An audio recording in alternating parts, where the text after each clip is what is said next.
My name's Anand DeForest, and this is good news about the world falling apart.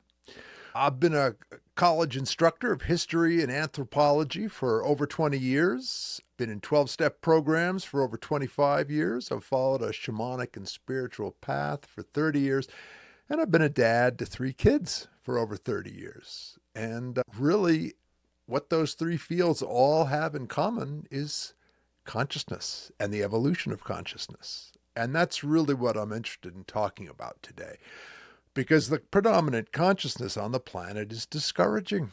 Pick up the newspaper, check your iPhone. Things do not look good. Where I really began with all this was with the Mayan calendar. Can you remember the Mayan calendar? I mean, cripes, 2012, right? I mean, it seems so long ago.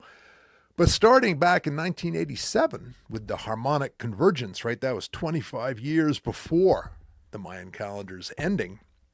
People were very excited about this ancient calendar that predicted the world's ending on December 21st, 2012. And, as those 25 years progressed from 87 to 2012, books, workshops, videos, movies even, remember 2012? sprang up about the world ending. So, a couple of things. The Mayans never said the world was going to end. They simply said a 5,000-year cycle was going to end. And what's interesting to me is, on all that focused on the end date of the calendar, no one really talked about when it began.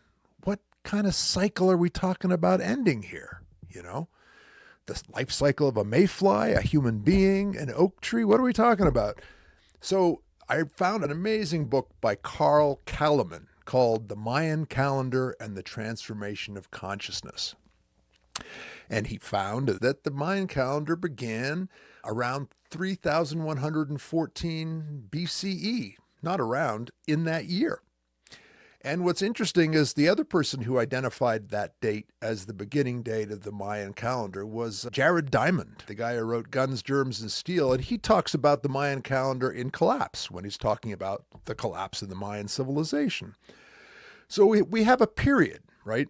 3114 BCE to 2012. Now that's, if you're focusing simply on the Yucatan, where the Mayan civilization grew and flourished, it's hard to see why that date might be significant. But 3114 BCE, if you look at the planet as a whole, is a tremendously significant date, because that's the year or thereabouts when history began, when writing first started being used to record historical events. And then another thing, of course, when December 22nd, 2012 came around and the lights were still on, everyone figured, must have been mistaken. And attention, collective attention moved on to other things.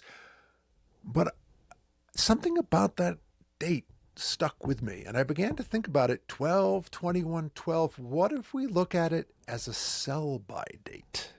And we all know sell-by dates are a guide, right? You see them on your half and half, on your hamburger, on your orange juice. And, it's not like it turns to poison on the day after the sell-by date. It's just that you need to be on guard because things are going to get a little wonky. I've gamed my half and half out for up to 10 days until the lumps just got so disgusting I couldn't drink it. So we know that the world doesn't end on the sell-by date, but you need to start paying attention. And I just invite you to cast your eye, your mind over the world since December 2012. And do you notice anything unusual? Right? I mean, the weather, the economy, politics, anything you can think of, things seem to be pretty upside down and pretty unpredictable. And so in that regard, considering that the Mayans put this calendar together back in the 2nd or 3rd century AD, if you're throwing darts at a dartboard, 3114 BCE, 2012, the lifespan of civilization, of patriarchy. It's not too bad. It's not too bad. Bears some thought. But again, I don't just want to focus on the Mayan calendar because they aren't the only folks that said something odd was happening around now. Jump over to Buddhism. Now, Buddha was not a very prophecy-oriented guy. He was about focusing your attention on the moment and quieting the mind. But apparently he did make one prophecy, that 2,500 years after his lifetime, the world would be torn by dishonesty, cruelty, and strife, and the principles of Buddha would have been largely forgotten. But out of the chaos, this second Buddha, Maitreya, would span the world with his teachings. And whereas the Buddha had hundreds or thousands of followers, this Buddha would command millions. Now, again, doing the math, 2,500 years after the Buddha would be right about now. And you can jump over to the Abrahamic traditions, right? Talk to Orthodox Jews, and you will find a large number of them feel that the circumstances we're seeing around the planet right about now look a lot like the prophecies for the end of days. And likewise, evangelical Christians see the conditions on the planet really syncing up with what Book of Revelations, John the Revelator, had to say about coming attractions. And they're looking for the end times. They're looking for the Messiah to return.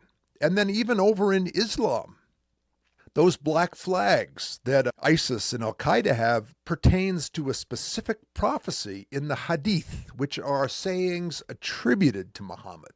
Not out of the Quran per se, but the word, legend, belief, tradition has that he said these things. And they say that he prophesied that there would come a time where there would be a final climactic battle between the forces of good and evil that would take place around Damascus in Syria, that would be heralding in the return of the 12th Imam, the 12th teacher who disappeared mysteriously some time ago, and that his followers would come bearing banners of black, which is again why Al-Qaeda and ISIS have banners of black. They believe these are those times, and they actually believe that Jesus is going to descend above Damascus, and that'll really be the prelude to the final cataclysmic struggle. And again, take a look around Syria right now, take a look around Damascus, and it is the epicenter of potentially a world war, right?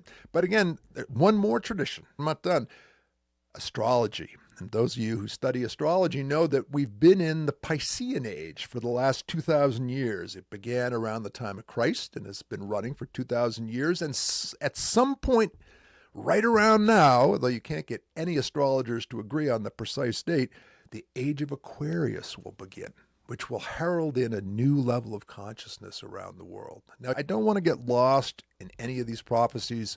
Tracking prophecies in literal terms is a mug's game, very unreliable.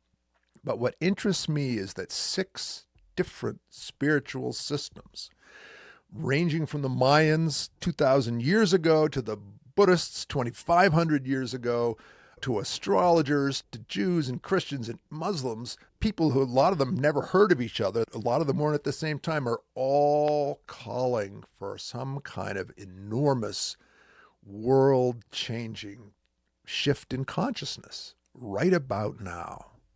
And this invites me to think about, I love reframing things, looking at them from a new point of view. What if this chaos that we're witnessing around the planet, endless paroxysms of violence and confusion, are actually the birth pangs of a species, the birth pangs of a new paradigm?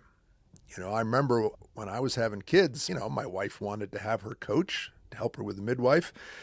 And I saw the videos of what happens in transition, when the cervix is going from 8 centimeters, which is pretty big compared to, nothing, up to 10 or 12 centimeters. That period called transition, suddenly the contractions, which have been fairly regular, painful, but regular and predictable up to that point, begin to come fast and furious from all directions. And a woman can really be driven mad temporarily by them. And when I saw videos of some women as they hit transition, I thought, I need my own coach. I need my own, guy's got my back. And sure enough, it can be crazy making. You really, a lot gets revealed in that. And yet, when you get to transition, as scary and painful and overwhelming as it is, you are very close to the moment of birth, right? So is this intensifying chaos actually the prelude to an immense shift in consciousness? And that's really what I'm here to talk about, and what this whole channel, Good News About the World Falling Apart, is devoted to. So if you're interested in hearing more about this kind of thing, stay tuned, watch other episodes, and be sure to check out my book, Good News About the World Falling Apart, The Third Turning of Human Consciousness. And I'll be talking about that third turning in a future episode, and you can find that book online. So please stay tuned, check out the book, and tell your friends. Thank you so much.